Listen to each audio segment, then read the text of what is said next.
Redz, skatīja!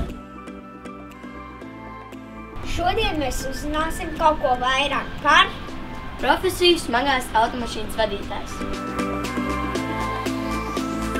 Vasarā mēs ņemam lielāku šķūru nost, kas ir 4 metri gara, jo ikdienā jau tādu pa ceļu nevar pārvietoties, nedarot to specifisko darbu. Tad noņemās šķūra nost un paliek plika mašīna, tāpatās arī sānu šķūras ņemās nost.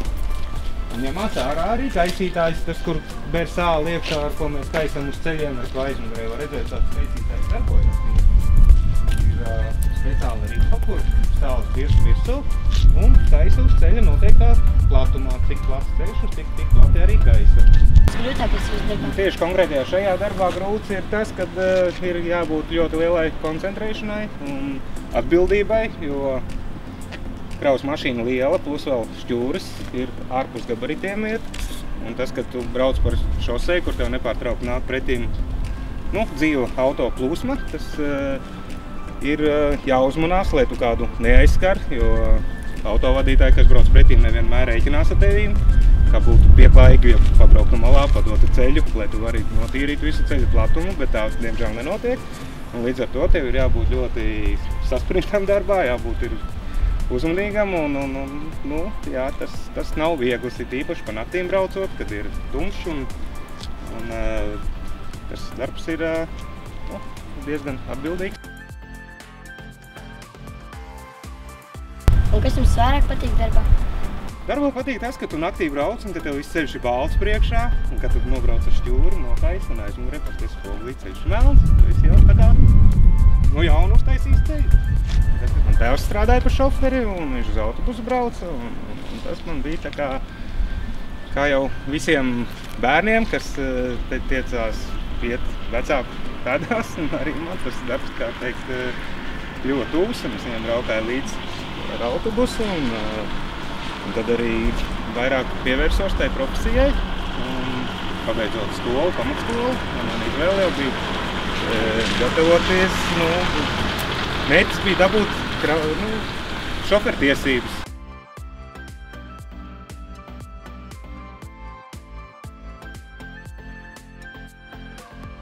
Cik ilgu laiku jums prasīja, lai iemācītos visus šīs progas?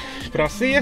Pirmais iespējas bija diezgan bailīgs, kā teikt, bet, sākot braukt, sākumā es braucu ar vienu lāpstu, priekšējo tikai, tad pakāpeniski pieradu pie priekšējās, tad sāku lietot arī sānu lāpstu. Bet, tas bija arī nebija nepieciešamība pēc, es tīrīju mazākus ceļus, tad pietika tikai ar priekšējo lāpstu tīrīt. Bet, laika gaitā jau pie visa pierodu un aprodu un iemācies un ar vienu tu vari sev papildināt un tās liekas. Tagad liekas viss dikti vienkārši, nav nekādas sarežģītības.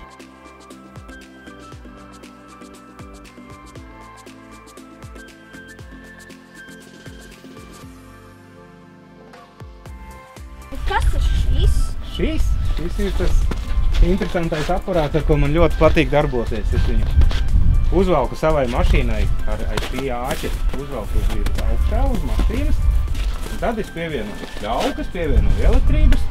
Tad man viņš ir tāda augšā šie koķi. Un es ar šiem koķiem vienkārši darbojos un kustinu to iekrāvējs paceļās, nolaidās pats mašīnai, paņem ar tautu šķēmbu, iekraujas tev iekšā, iekraujas pilnu kaudzi un brauc uz ceļu. Un redzu, ceļa malā ir kaut kur izskalojums vai bēdra liela vai kas. Atstājos, izkāp no mašīnas ārā, pats sev ar tavus izkrauju ārā, pieberu tik, cik vajadzīgs bedrēs un izlīdzinu un brauc tālāk meklēju nākamā. Ļoti universāli praktiska lieta. Kur var mācīties par šoferi?